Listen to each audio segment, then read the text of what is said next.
শ্রী শ্রী রামকৃষ্ণ লীলা প্রসঙ্গ দ্বিতীয় ভাগ গুরু ভাব উত্তরার্ধ এবং দিব্য ভাব ও নরেন্দ্রনাথ। স্বামী শারদানন্দ। পাঠ করছি গোপা বাগচি।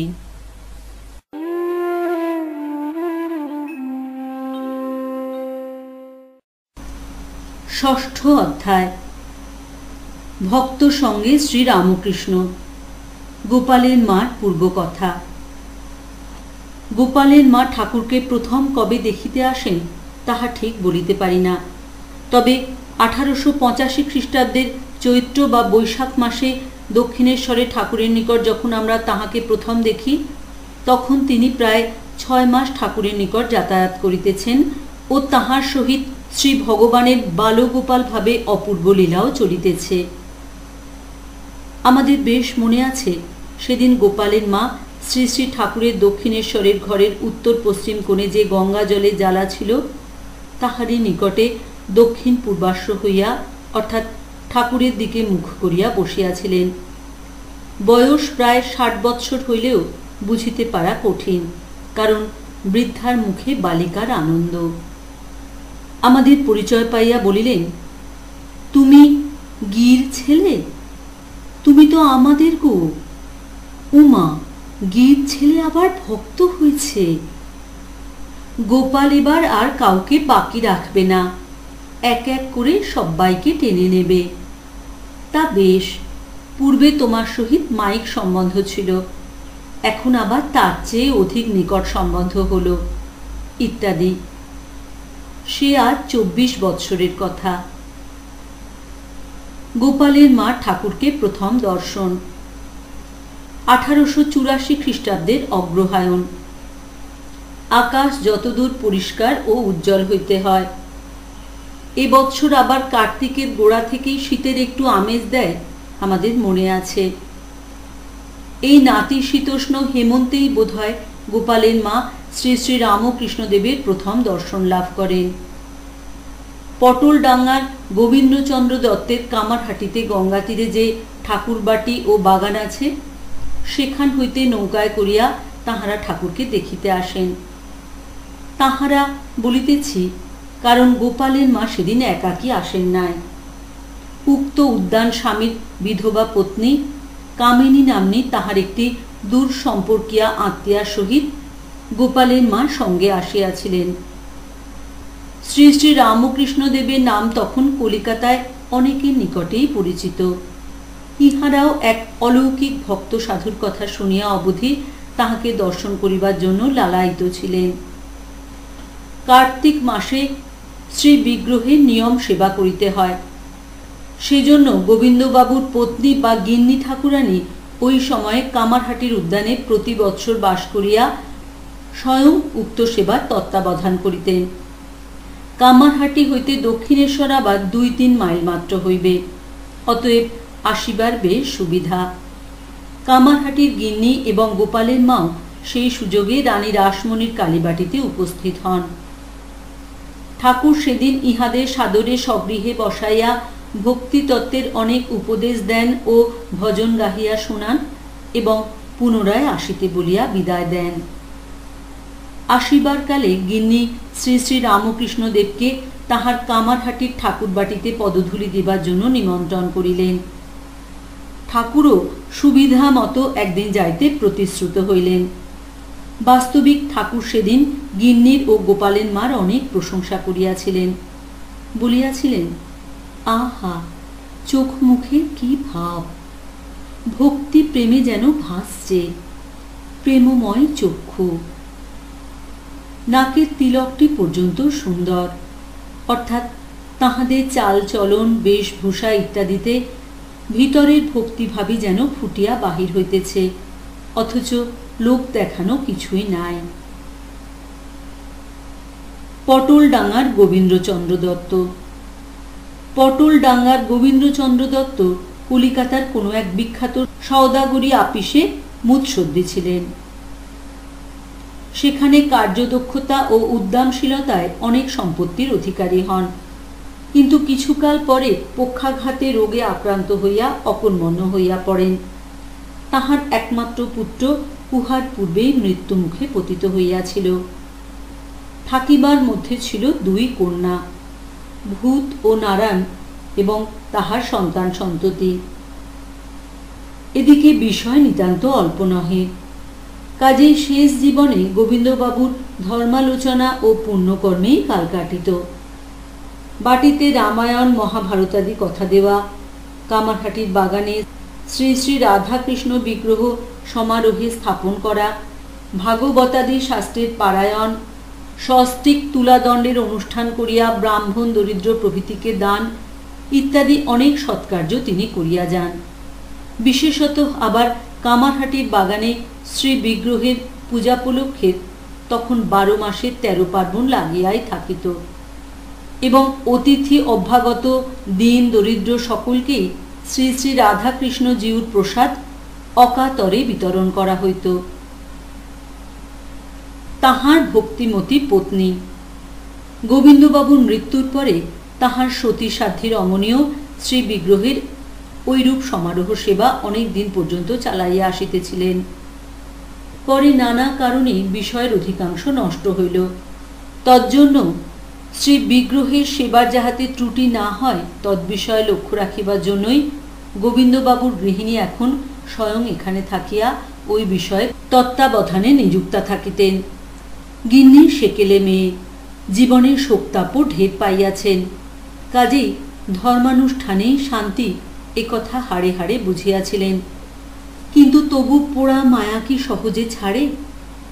মেয়ে, জামাই, সমাজ, মান সম্ভ্রম ইত্যাদিও দেখিয়া চলিতে হইত। স্বামীর মৃত্যুর দিন হইতে নিজে কিন্তু কঠোর ব্রহ্মচর্যের অনুষ্ঠান করিতেন। মাটিতে শয়ন, ত্রিসন্ধ্যার স্নান, এক সন্ধ্যা ভোজন, ব্রত, নিয়ম, উপবাস, শ্রী বিগ্রহের সেবা, জপ, ধ্যান, দান ইত্যাদি লইয়াই থাকিতেন। বালু বিধবা অঘোরমণি তাহার পুরোহিত বংশ। কামারহাটির ঠাকুরবাড়ির অতি নিকটেই গোবিন্দবাবুর পুরোহিত বংশের বাস। পুরোহিত নীলমাধব বন্দ্যোপাধ্যায় মহাশয়ও একজন গণ্যমান্য ব্যক্তি ছিলেন। গোপালের মাতা ইহারি ভগিনী, পূর্ব নাম অঘোরমণি দেবী। বালিকা বয়সে বিধবা হওয়ায় পিত্রালয়েই চিরকাল বাস। গিন্নি বা গোবিন্দবাবুর পত্নীর সহিত বিশেষ ঘনিষ্ঠতা হওয়া অবধি অঘোরমণির ঠাকুরবাড়িতে ঠাকুর সেবাতেই কাল কাটিতে থাকে। ক্রমে অনুরাগের আধিক্যে গঙ্গা তীরে ঠাকুরবাড়িতেই বাস করিবার ইচ্ছা প্রবল হওয়ায় তিনি গিন্নির অনুমতি লইয়া মেয়ে মহলের একটি ঘরে আসিয়াই বসবাস করিলেন। পিত্রালয়ে দিনের মধ্যে 2-1 বার যাইয়া দেখা সাক্ষাৎ করিয়া আসিতেন মাত্র। গিন্নির যেমন কঠোর ব্রহ্মচর্য ও তপানুষ্ঠানে অনুরাগ, অঘোরমণিরও তদ্রূপ। সেজন্য উভয়ের মধ্যে মানসিক চিন্তা ও ভাবের অনেক বিষয়ে সাদৃশ্য ছিল। বাহিরে কিন্তু বিষয়ের আধিকারিণী গিন্নিকে সামাজিক মানসম্ভ্রমাদি দেখিয়া চলিতে হইত। অঘোরমণির কিছুই না থাকায় সেসব কিছুই দেখিতে হইত না। আবার নিজের পেটের একটাও না থাকায় জঞ্জালও কিছু ছিল না। থাকিবার মধ্যে বোধহয় অলঙ্কারাদি স্ত্রীধন বিক্রয় প্রাপ্ত 500-700 টাকা, তাহাও কোম্পানির কাগজ করিয়া গিন্নির নিকট গচ্ছিত ছিল। উহার সুদ লইয়া এবং সময়ে সময়ে বিশেষ অভাবগ্রস্ত হইলে মূলধনে যতদূর সম্ভব অল্প স্বল্প হস্তক্ষেপ করিয়াই অঘোরমণির দিন কাটিত। অবশ্য গিন্নিও সকল বিষয়ে তাহাকে ও তাহার ভ্রাতার পরিবারবর্গকে সাহায্য করিতেন। অঘোরমণির আচার নিষ্ঠা। অঘোরমণি করে রাঁড়ি, স্বামীর সুখ কোনোদিনই জীবনে জানেন নাই। মেয়েরা বলে ওরা সব যত্নী রাঁড়ি, নুনটুকু পর্যন্ত ধুয়ে খায়। অঘোরমণিও বয়সপ্রাপ্ত হওয়া পর্যন্ত তাহাই। বেজায় আচার বিচার। আমরা জানি একদিন তিনি রন্ধন করিয়া বগ্ন হইতে ভাত তুলিয়া পরমহংসদেবকে পাতে পরিবেশন করিতেছেন। এমন সময় শ্রী রামকৃষ্ণদেব কোনো প্রকারে ভাতের কাঠিটি ছুঁইয়া ফেলেন। অঘোরমণির সে ভাত আর খাওয়া হইল না। ভাতের কাঠিটিও গঙ্গা গর্ভে নিক্ষিপ্ত হইল। তিনি যখন প্রথম প্রথম ঠাকুরের নিকট আসিতেছেন, ইহা সেই সময়ের কথা। দক্ষিণেশ্বরে নহবত ঘরে 2-3টি উনুন পাতা ছিল। শ্রী শ্রী কালীমাতার ভোগরাগ সাঙ্গ হইতে অনেক বিলম্ব হইত। কখনো কখনো 2.5 প্রহর বেলা হইয়া যাইত। পরমহংসদেবের শরীর অসুস্থ থাকিলে আর তাহার তো পেটের অসুখাদে নিত্য লাগিয়াই থাকিত। পরমারাধ্যা মাতা ঠাকুরানী ওই উনুনের সকাল সকাল 2টি ঝোল ভাত তাহাকে রাঁধিয়া দিতেন।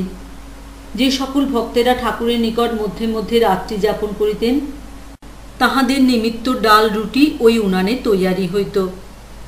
আবার কলিকাতা প্রভৃতি স্থান হইতে অনেক ভদ্র মহিলারা ঠাকুরের দর্শনে আসিয়া মাতা ঠাকুরানীর সহিত ওই নহবতখানায় সমস্ত দিন থাকিতেন এবং কখনো কখনো সেখানে রাত্রি যাপনও করিতেন। তাহাদের আহারাদিও শ্রী শ্রীমা ওই উনুনে প্রস্তুত করিতেন। অঘোরমণি অথবা ঠাকুর যেমন তাহাকে প্রথম প্রথম নির্দেশ করিতেন, কামারহাটির বামুন ঠাকুরানী বা বামনি যেদিন ঠাকুরকে দর্শন করিতে আসিতেন, সেদিন ঠাকুরের ঝোল ভাত রাঁধার পর শ্রী শ্রী মাকে গোবর গঙ্গাজল প্রভৃতি দিয়ে 3 বার উনুন পাড়িয়া দিতে হইত। তবে তাহাতে ব্রাহ্মণের বগ্ন চাপিত। এত দূর বিচার ছিল। গোবিন্দবাবুর ঠাকুরবাটিতে বাস ও তপস্যা। কামারহাটির ব্রাহ্মণী আবার ছেলেবেলা হইতে বড় অভিমানিনী। কাহারও কথা এতটুকু সহ্য করিতে পারিতেন না। অর্থ সাহায্যের জন্য হাত পাতা তো দূরের কথা। তাহার উপর আবার অন্যায় দেখিলেই লোকের মুখের উপর বলিয়া দিতে কিছুমাত্র চক্ষু লজ্জা ছিল না। কাজেই খুব অল্প লোকের সহিত তাহার বনিবনাও হইত। গিন্নি যে ঘরখানিতে তাহাকে থাকিতে দিয়াছিলেন, তাহা একেবারে বাগানের দক্ষিণ প্রান্তে। ঘরের দক্ষিণে 3টি জানালা দিয়া সুন্দর গঙ্গা দর্শন হইত এবং উত্তরে ও পশ্চিমে 2টি দরজা ছিল। ব্রাহ্মণী ওই ঘরে বসিয়া গঙ্গা দর্শন করিতেন ও দিবারাত্র জপ করিতেন। ওইরূপে ওই ঘরে 30 বৎসরেরও অধিককাল ব্রাহ্মণীর সুখে দুঃখে কাটিয়া যাইবার পর তবে শ্রী শ্রী রামকৃষ্ণদেবের প্রথম দর্শন তিনি লাভ করেন। ব্রাহ্মণীর পিতৃকুল বোধহয় শাক্ত ছিল, শ্বশুরকুল কি ছিল বলিতে পারি না, কিন্তু তাহার নিজের বরাবর বৈষ্ণব পদানুগা ভক্তি ছিল ও গুরুর নিকট হইতে গোপাল মন্ত্র গ্রহণ হইয়াছিল। গিন্নির সহিত ঘনিষ্ঠতাও বোধহয় তাহার ওই বিষয়ে সহায়ক হইয়াছিল, কারণ মালপাড়ার গোস্বামী বংশীয়রাই গোবিন্দবাবুর গুরুবংশ এবং উহাদের 2-1 জন কামারহাটির ঠাকুরবাটি হওয়া পর্যন্ত প্রায় ওই স্থানে অবস্থান করিতেন। কিন্তু মাইক সম্বন্ধে সন্তান বাৎসল্যের আস্বাদ এ জন্মে কিছুমাত্র না পাইয়াও কেমন করিয়া যে অঘোরমণির বাৎসল্য রতিতে এত নিষ্ঠা হয় এবং শ্রী ভগবানকে পুত্রস্থানীয় করিয়া গোপালভাবে ভজনা করিতে ইচ্ছা হয়, তাহার মীমাংসা হওয়া কঠিন। অনেকেই বলিবেন পূর্বজন্ম ও সংস্কার। যাহাই হোক, ঘটনা কিন্তু সত্য। প্রাচ্য পাশ্চাত্যের স্ত্রীলোকদিগের ধর্মনিষ্ঠার বিভিন্নভাবে প্রকাশ। বিলাত আমেরিকায় সংসারে দুঃখ কষ্ট পাইয়া বা অপর কোনো কারণে স্ত্রীলোকদিগের ভিতর ধর্মনিষ্ঠা আসিলেই উহা দান, পরোপকার এবং দরিদ্র ও রোগীর সেবারূপ কর্মের ভিতর দিয়া প্রকাশিত হয়। দিবারাত্র সৎকর্ম করা ইহাই তাহাদের লক্ষ্য হয়। আমাদের দেশে উহা ঠিক বিপরীত। কঠোর ব্রহ্মচর্য, তপশ্চরণ, আচার এবং জপাদির ভিতর দিয়াই ওই ধর্মনিষ্ঠা প্রকাশিত হইতে আরম্ভ হয়। সংসার ত্যাগ এবং অন্তর্মুখীনতার দিকে অগ্রসর হওয়াই দিন দিন তাহাদের লক্ষ্য হইয়া ওঠে।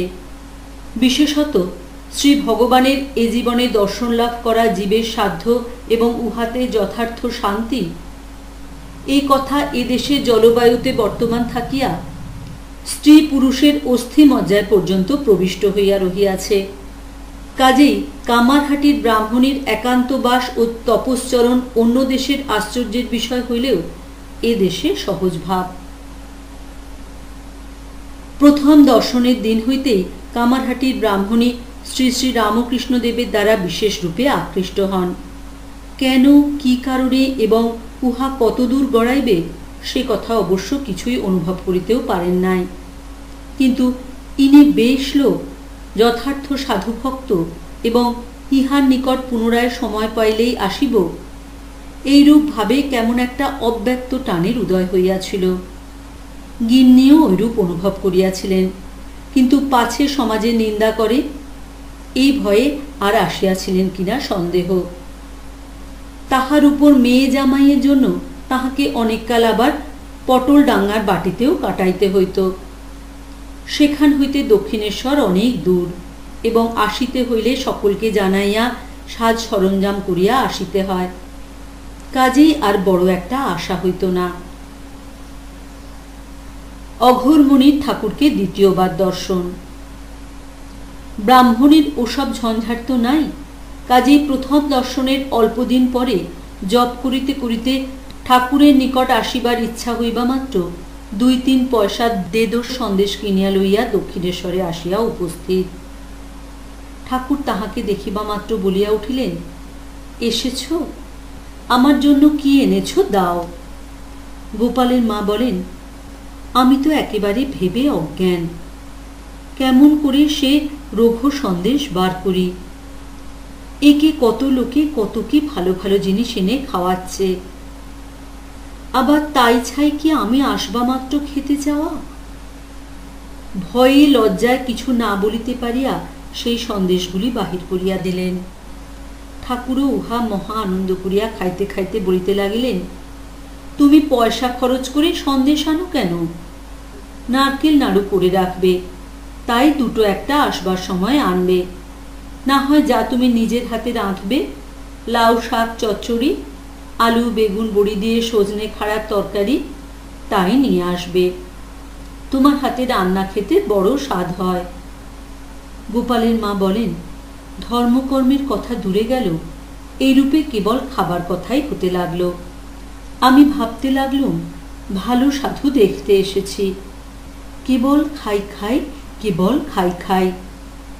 আমি গরিব কাঙাল লোক, কোথায় এত খাওয়াতে পাবো? দূর হোক, আর আসবো না। কিন্তু যাবার সময় দক্ষিণেশ্বরের বাগানের চৌকাঠ যেমন পেরিয়েছি, অমনি যেন পেছন থেকে তিনি টানতে লাগলেন। কোনো মতে এগুতে আর পারি না। কত করে মনকে বুঝিয়ে টেনে হিঁচড়ে তবে কামারহাটি ফিরি।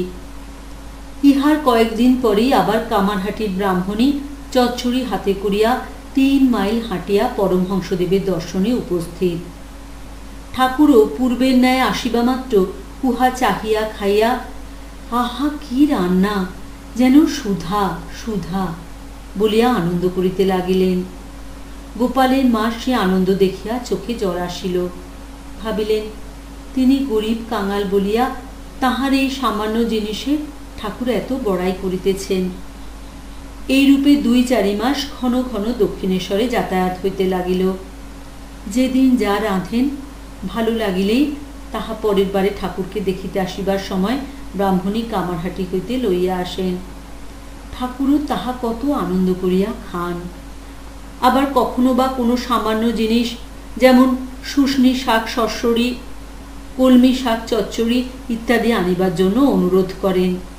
কেবল এটা এনো ওটা এনো, আর খাই খাইয়ে জ্বালায় বিরক্ত হইয়া গোপালের মা কখনো কখনো ভাবেন, গোপাল তোমাকে ডেকে এই হলো, এমন সাধুর কাছে নিয়ে এলে যে কেবল খেতে চায়, আর আসবো না। কিন্তু সে কি এক বিষম টান। দূরে গেলেই আবার কবে যাব, কতক্ষণে যাব এই মনে হয়। ঠাকুরের গোবিন্দবাবুর বাগানে আগমন। ইতিমধ্যে শ্রী শ্রী রামকৃষ্ণদেবও একবার কামারহাটিতে গোবিন্দবাবুর বাগানে গমন করেন এবং তথায় শ্রী বিগ্রহের সেবাদি দর্শন করিয়া বিশেষ আনন্দ প্রকাশ করেন। সেবার তিনি সেখানে শ্রী বিগ্রহের সম্মুখে কীর্তনাদি করিয়া প্রসাদ পাইবার পর পুনরায় দক্ষিণেশ্বরে ফিরিয়াছিলেন। কীর্তনের সময় তাহার অদ্ভুত ভাবাবেশ দেখিয়া গিন্নি ও সকলেই বিশেষ মুগ্ধ হন। তবে গোস্বামী পাদদিগের মনে পাছে প্রভুত্ব হারাইতে হয় বলিয়া একটু ঈর্ষা বিদ্বেষ আসিয়াছিল কিনা বলা সুকঠিন। শুনিতে পাই ঐরূপই হইয়াছিল। কামারহাটির ব্রাহ্মণীর বহুকালের অভ্যাস রাত্রি 2টায় উঠিয়া শৌচাদি সারিয়া 3টার সময় হইতে জপে বসা। তারপর বেলা 8টা-9টার সময় জপ সাঙ্গ করিয়া উঠিয়া স্নান ও শ্রী শ্রী রাধাকৃষ্ণজির দর্শন ও সেবা কার্যে যথাসাধ্য যোগদান করা। পরে শ্রী বিগ্রহের ভোগ রাগাদি হইয়া গেলে 2 প্রহরের সময় আপনার নিমিত্ত রন্ধনাদিতে ব্যাপৃতা হওয়া।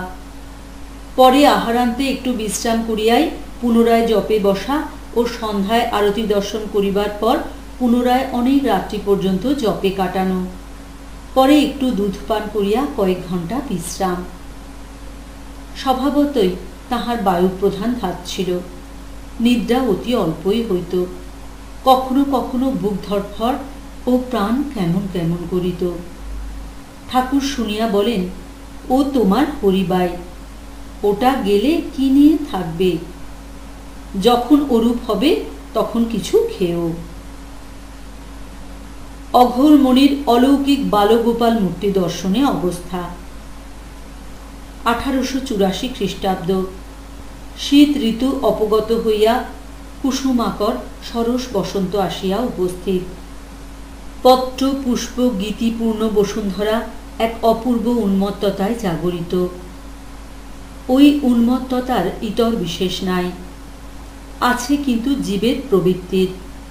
যাহার যেরূপ সু বা কু প্রবৃত্তি ও সংস্কার, তাহার নিকট উহা সেইভাবে প্রকাশিত। সাধুর সদ্বিষয়ে নবজাগরণে জাগরিত, অসাধু অন্যরূপে, ইহাই প্রভেদ। এই সময়ে কামারহাটির ব্রাহ্মণী একদিন রাত্রি 3টার সময় জপে বসিয়াছে। জপ সাঙ্গ হইলে ইষ্ট দেবতাকে জপ সমর্পণ করিবার অগ্রে প্রাণায়াম করিতে আরম্ভ করিয়াছেন। এমন সময় দেখেন শ্রী শ্রী রামকৃষ্ণদেব তাহার নিকটে বাম দিকে বসিয়া রহিয়াছেন এবং ঠাকুরের দক্ষিণ হস্তটি মুঠো করার মতো দেখা যাইতেছে। দক্ষিণেশ্বরে ঠাকুরকে যেমন দর্শন করেন, এখনো ঠিক সেইরূপ স্পষ্ট জীবন্ত। ভাবিলেন, এ কি, এমন সময় ইনি কোথা থেকে কেমন করে হেথায় এলেন? গোপালের মা বলেন, আমি অবাক হয়ে তাকে দেখছি আর ওই কথা ভাবছি।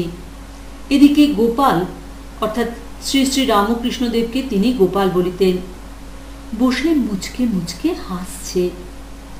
তারপর সাহসে ভর করে বাঁ হাত দিয়ে যেমন গোপালের বাঁ হাতখানি ধরেছি, অমনি সে মূর্তি কোথায় গেল?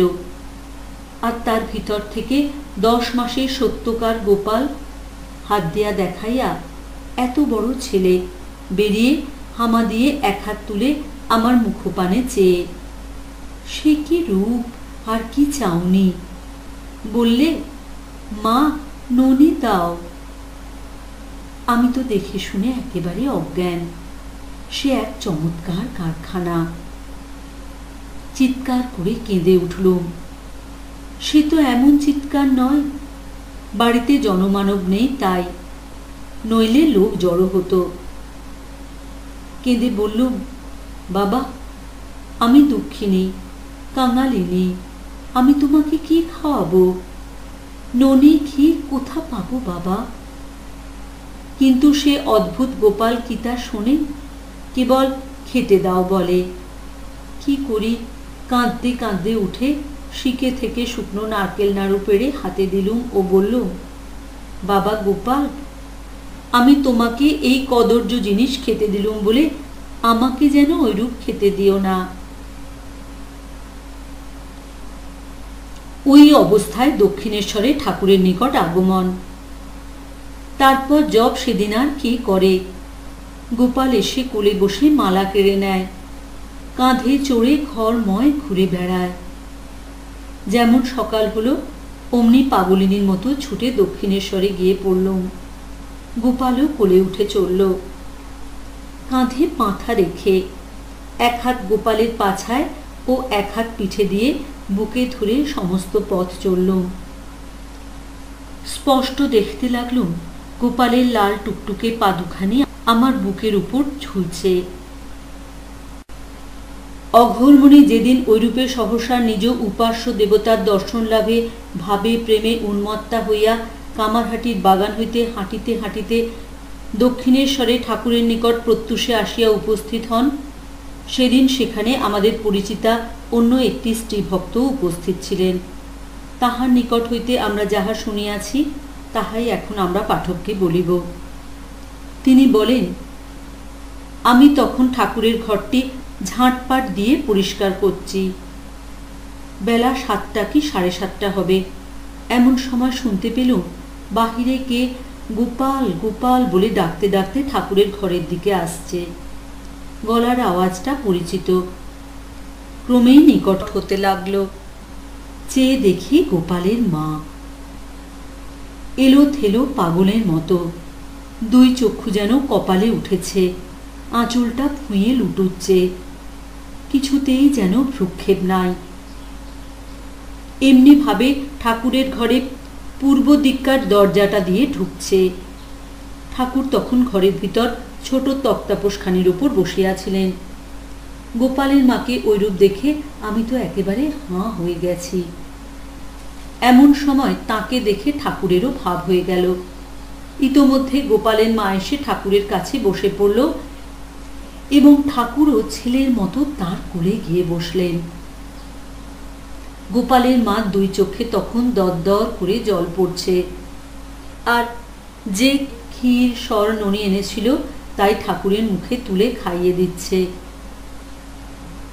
আমি তো দেখে অবাক আড়ষ্ট হয়ে গেলুম, কারণ ইহার পূর্বে কখনো তো ঠাকুরকে ভাব হয়ে কোনো স্ত্রীলোককে স্পর্শ করতে দেখি নাই। শুনেছিলাম বটে ঠাকুরের গুরু বামনির কখনো কখনো যশোদার ভাব হতো, আর ঠাকুরও তখন গোপাল ভাবে তার কোলে উঠে বসতেন।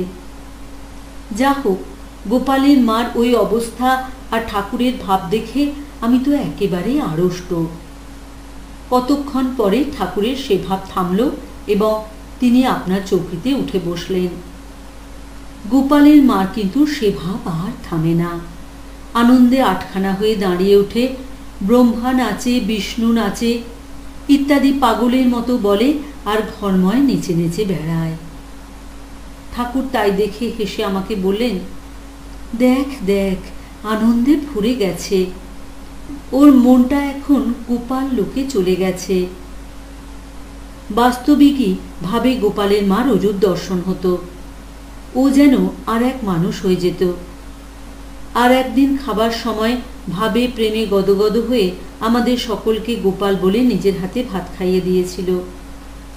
আমি আমার সমান ঘরে মেয়ের বিয়ে দিই নাই বলে আমায় মনে মনে একটু ঘেন্না করত। সেদিন তার জন্যই বা গোপালের মার কত অনুনয় বিনয়। বললে, আমি কি আগে জানি যে তোর ভিতর এতখানি ভক্তি বিশ্বাস? যে গোপাল ভাবের সময় প্রায় কাউকে ছুঁতে পারে না, সে কিনা আজ ভাবাবেশে তোর পিঠের উপর গিয়ে বসল। তুই কি সামান্যি? বাস্তবিকই সেদিন ঠাকুর গোপালের মাকে দেখিয়া সহসা গোপাল ভাবাবিষ্ট হইয়া প্রথম ওই স্ত্রী ভক্তটির পৃষ্ঠদেশে এবং পরে গোপালের মার ক্রোড়ে কিছুক্ষণের জন্য উপবেশন করিয়াছিলেন। অঘোরমণি ঐরূপ ভাবে দক্ষিণেশ্বরে উপস্থিত হইয়া ভাবের আধিক্যে অশ্রুজল ফেলিতে ফেলিতে শ্রী রামকৃষ্ণ দেবকে সেদিন কত কি কথাই না বলিলেন।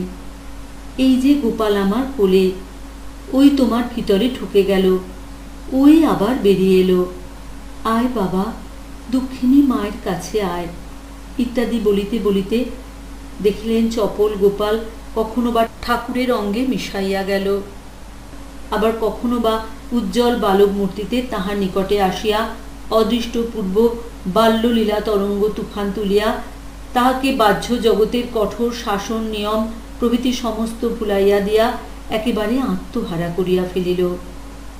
সে প্রবল ভাবতরঙ্গে পড়িয়া কেহ কি আপনাকে সামলাইতে পারে?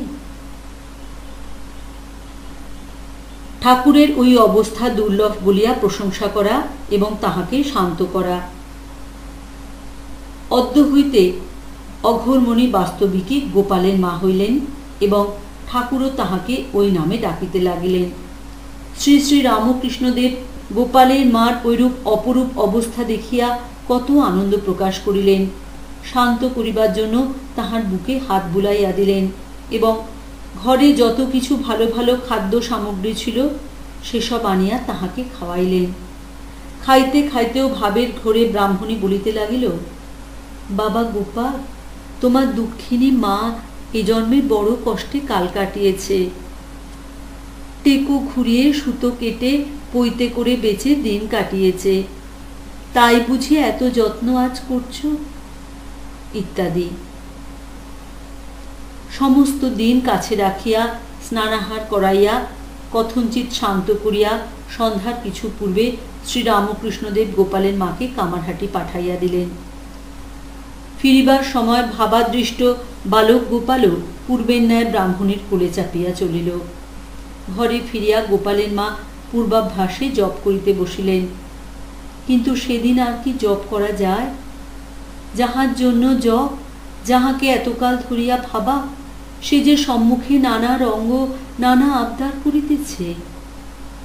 ব্রাহ্মণী শেষে উঠিয়া গোপালকে কাছে লইয়া তক্তপোষের উপর বিছানায় শয়ন করিল। ব্রাহ্মণীর যাহাতে তাহাতে শয়ন, মাথায় দিবার একটা বালিশও ছিল না। এখন শয়ন করিয়াও নিষ্কৃতি নাই। গোপাল শুধু মাথায় শুইতে খুঁতখুঁত করে। অগত্যা ব্রাহ্মণী আপনার বাম বাহুপরি গোপালের মাথা রাখিয়া তাহাকে কোলের গোড়ায় শোয়াইয়া কত কি বলিয়া ফুলাইতে লাগিল। বাবা, আজ এই রকমের শো, রাত পোয়ালে কাল কলকাতা গিয়ে ভূতকে বলে তোমার বিচি ঝেড়ে বেছে নরম বালিশ করে দেব, ইত্যাদি। পূর্বেই বলিয়াছি, গোপালের মা নিজ হস্তে রন্ধন করিয়া গোপালকে উদ্দেশ্যে খাওয়াইয়া পরে নিজে খাইতেন। পূর্বোক্ত ঘটনার পরদিন সকাল সকাল রন্ধন করিয়া সাক্ষাৎ গোপালকে খাওয়াইবার জন্য বাগান হইতে শুষ্ক কাঠ কুড়াইতে গেলেন। দেখেন গোপালও সঙ্গে সঙ্গে আসিয়া কাঠ কুড়াইতেছে ও রান্নাঘরে আনিয়া জমা করিয়া রাখিতেছে। এইরূপে মায়ে পয়ে কাঠ কুড়ানো হইল। তারপর রান্নার সময়ও দুরন্ত গোপাল কখনো কাছে বসিয়া কখনো পিঠের উপর পড়িয়া সব দেখিতে লাগিল। কত কি পড়িতে লাগিল, কত কি আবদার করিতে লাগিল। ব্রাহ্মণীও কখনো মিষ্ট কথায় তাহাকে ঠান্ডা করিতে লাগিলেন, কখনো বকিতে লাগিলেন। ঠাকুরের গোপালের মাকে বলা, তোমার সব হয়েছে। পূর্বোক্ত ঘটনার কিছুদিন পর গোপালের মা একদিন দক্ষিণেশ্বরে আসিয়াছেন। ঠাকুরের সহিত সাক্ষাৎ করিয়া নহবতে যেখানে শ্রী শ্রী মাতা ঠাকুরানী থাকিতেন যাইয়া জপ করিতে বসিলেন। নিয়মিত জপ সাঙ্গ করিয়া প্রণাম করিয়া উঠিতেছেন। এমন সময় দেখিলেন ঠাকুর পঞ্চবটী হইতে ওই স্থানে আসিয়া উপস্থিত হইলেন।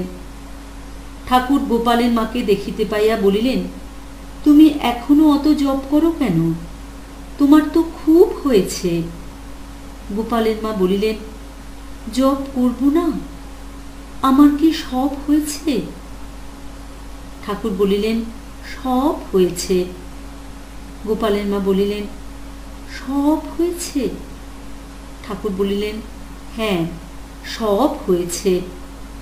গোপালের মা বলিলেন, বলো কি, সব হয়েছে? ঠাকুর বলিলেন, হ্যাঁ, তোমার আপনার জন্য জপ তপ সব করা হয়ে গেছে।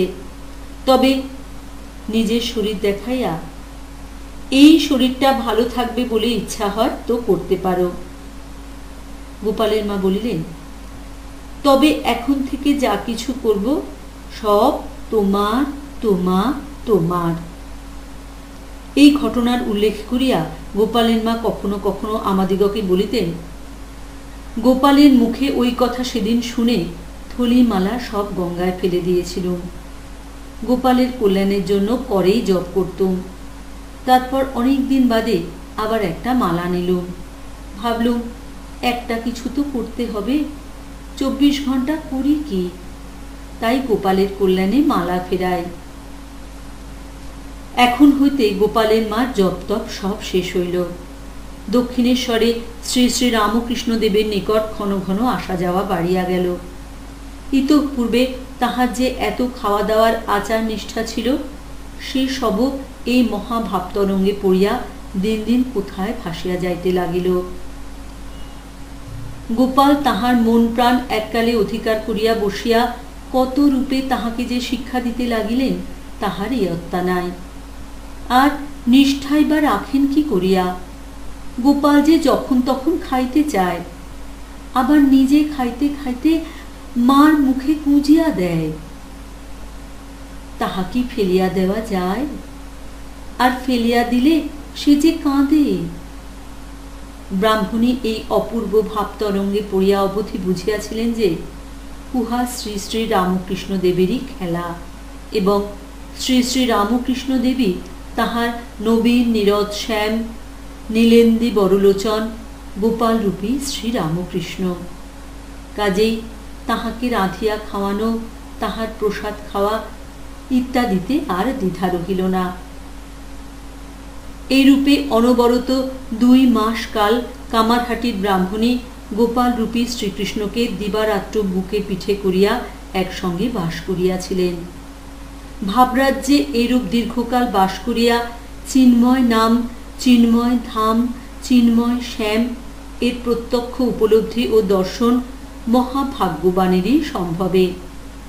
একে তো শ্রী ভগবানের বাৎসল্যরতি জগতে দুর্লভ। শ্রী ভগবানের ঐশ্বর্য জ্ঞানের লেশমাত্র মনে থাকিতে উহার উদয় অসম্ভব। তাহার উপর সেই রতি ঐকান্তিক নিষ্ঠা সহায়ে ঘনীভূত হইয়া শ্রী ভগবানের এইরূপ দর্শন লাভ করা যে আরও কত দুর্লভ তাহা সহজে অনুমিত হইবে। প্রবাদ আছে, কলই জাগর্তি গোপাল, কলই জাগর্তি কালিকা। তাই বোধ হয় অদ্যাপি শ্রী ভগবানের এই 2 ভাবের এরূপ জ্বলন্ত উপলব্ধি কখনো কখনো দৃষ্টিগোচর হয়। শ্রী শ্রী রামকৃষ্ণদেব গোপালের মাকে বলিয়াছিলেন, তোমার খুব হয়েছে। কলিতে এরূপ অবস্থা বরাবর থাকিলে শরীর থাকে না। বোধহয় ঠাকুরের ইচ্ছাই ছিল বাৎসল্য রতির উজ্জ্বল দৃষ্টান্ত স্বরূপ এই দরিদ্র ব্রাহ্মণের ভাবপুত শরীর লোকহিতায় আরও কিছুদিন এ সংসারে থাকে। পূর্বোক্ত 2 মাসের পর গোপালের মার দর্শনাদি পূর্বাপেক্ষা অনেকটা কমিয়া গেল। তবে একটু স্থির হইয়া বসিয়া গোপালের চিন্তা করিলে পূর্বের ন্যায় দর্শন পাইতে লাগিলেন।